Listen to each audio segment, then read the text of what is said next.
अमावस की रात एक ऐसी रात होती है जिस दिन सारे भूत प्रेतों की ताकत दुगनी हो जाती है।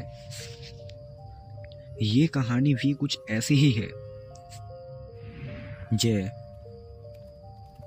जय हमारी तरह एक सामान्य लड़का था जो उस रात एक गांव से एक गांव अपनी तरफ घर जा रहा था। वो गांव का रास्ता होने के कारण गाड़ियों का आना जाना वहां पे कुल ना के बराबर था। इसलिए जय रात के समय कड़ाके की ठंड में पैदल ही सफर कर रहा था। बहुत देर से चलने के कारण वो थक गया था और इसलिए वो सड़क के किनारे बैठ के किसी गाड़ी का आने का इंतजार कर रहा था।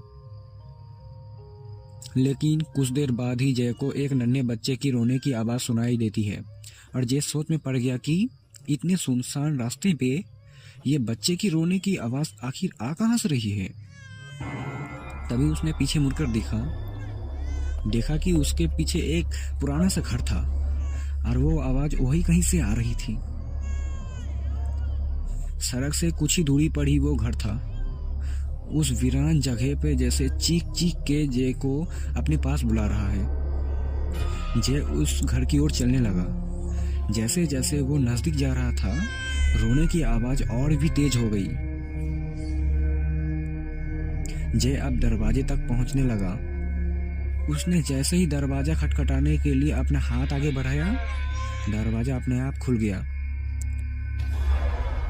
ये देखकर जय थोड़ा डर गया, पर बच्चे के रोने की आवाज उसे अंदर खींच लेती है। जय ने थोड़ी हिम्मत जुटाकर घर के अंदर कदम रखा और वो बच्चे को अपने ढूंढने लगा। वो घर में बच्चे को ढूंढ ही रहा था कि तभी कुछ उसे सुनाई दिया और उसने उस तरफ देखा तो वहां कोई नहीं था। जय अब बहुत ही डर गया था, पर कानों में पड़ते बच्चे की रोने की आवाज उसे एक्साइटमेंट कर रही थी आने के लिए। आवाज ऊपर के कमरे से आ रही थी, इसलिए वो सीढ़ियां चढ़ के ऊपर जाने लगा। पूरा घर अंधेरे से ढका हुआ था, मगर वहां एक कमरा ऐसा था जिसके दरवाजे से रोशनी आ रही थी। पर कमरे में जाते ही एक झूले में एक नन्हा सा बच्चा रोते हुए दिखाई दिया। कमरे में अकेले बच्चे को रोता हुआ देखते हुए जैन उस बच्चे को तुरंत उस घर से बाहर आ गया।